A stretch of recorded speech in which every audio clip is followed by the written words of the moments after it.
इसमें electric field के concept के बारे में जानेंगे। Electric field due to a point charge. तो सबसे पहले एक एग्जांपल ले रहे हैं कि एक चार्ज बॉडी है जिस पर चार्ज Q है। इसका अपना एक इलेक्ट्रिकल इन्वायरमेंट है सराउंडिंग स्पेस में, इसलिए इसको नाम दे दिया सोर्स चार्ज। अब इसके एग्जिस्टेंस को पता करने के लिए P पॉइंट पर इनफाइनिटेसिमल टेस्ट चार्ज रखा। इनफाइनिटेसिमल का मतलब है tends to zero, means point charge का size in comparison to source charge बहुत स्मॉलर है।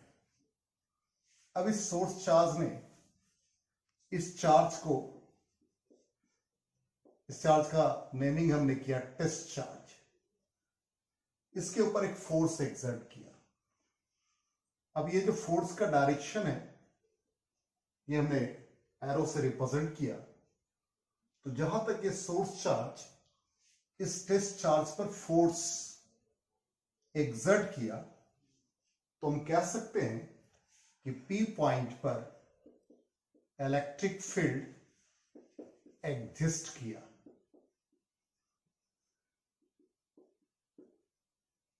अब इस इलेक्ट्रिक फील्ड को मेजर कैसे करते हैं? तो इलेक्ट्रिक फील्ड मेजर करते हैं is equal to force experienced by test charge. हमने कहा कि टेस्ट चार्ज का साइज बहुत स्मॉलर है, इसलिए इसको लिमिटिंग वैल्यू में लिखते हैं limit Q naught tends to zero. तो इसको डिफाइन कर सकते हैं electric field at a point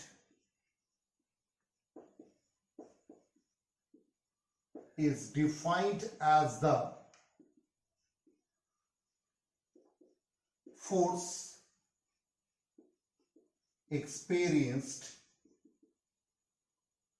by a unit positive test charge placed at that point without disturbing the position of source charge. ये बहुत इंपॉर्टेंट लाइन है, without disturbing the position of source charge. Source charge के position को ये test charge disturb नहीं करेगा और इस टेस्ट चार्ज का size in comparison to source charge smaller होगा। अब यहां पर ये किस किस पैरामीटर पर डिपेंड करता है? यदि हम force experienced between source charge और टेस्ट चार्ज मेजर करें तो it is 1/4 pi epsilon naught Q not by R square, R unit vector. Then electric field is defined as force by test charge. It becomes 1/4 pi epsilon naught Q by R square.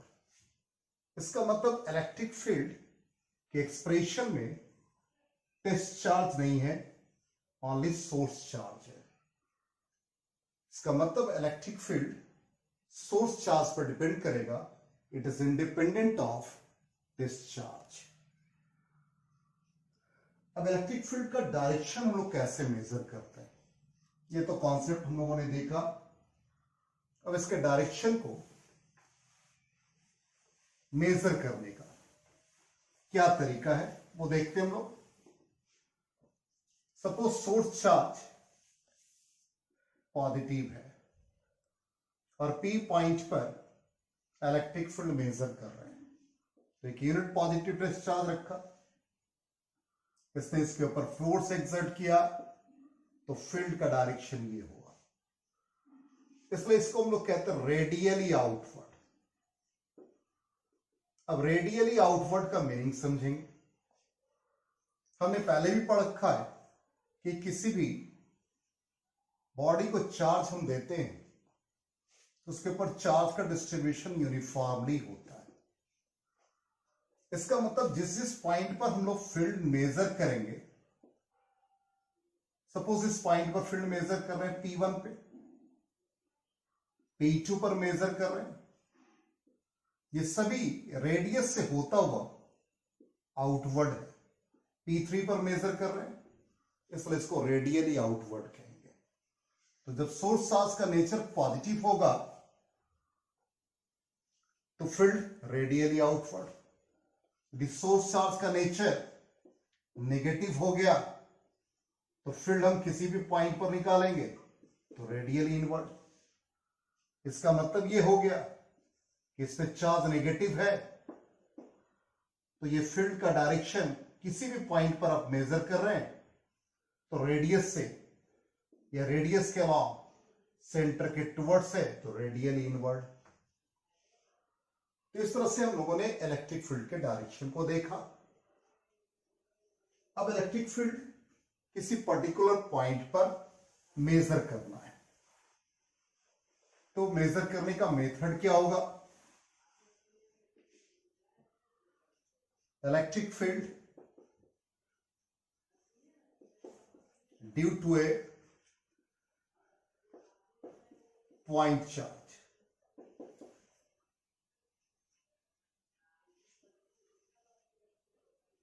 Suppose यहां पे origin पे एक point charge है plus Q,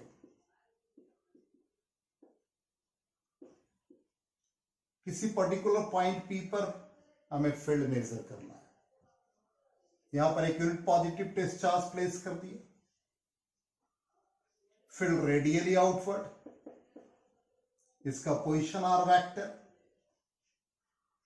तो electric field can be written as 1/4 pi epsilon naught Q by R cube R vector. अभी R जो position vector है इसको हम लोग लिख सकते हैं xi cap plus yj cap plus zk cap. इसका मैग्नीट्यूड निकाले, it becomes under root x square plus y square plus z square.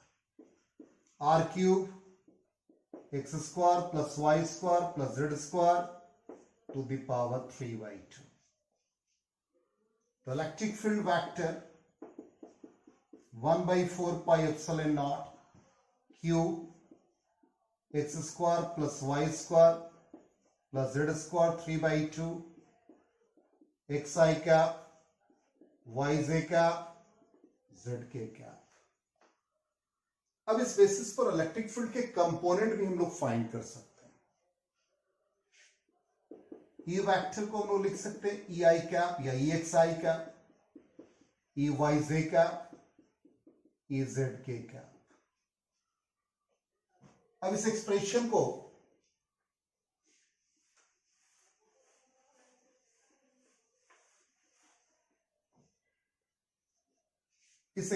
को ऐसे लिखा जा सकता है I cap E X J cap E Y K cap E Z is equal to 1/4 pi epsilon naught q xi cap plus yj cap plus zk cap x square plus y square z square 3/2। Comparing the coefficient of I cap, J cap, K cap on both sides, then electric field along x-axis becomes 1/4 pi epsilon naught qx divided by x square plus y square plus z square to the power 3/2.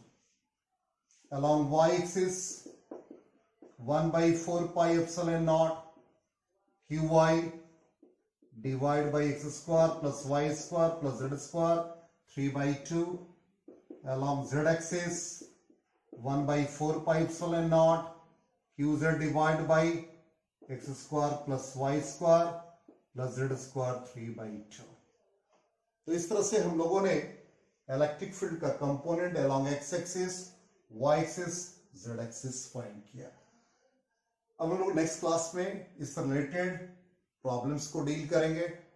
Good bye.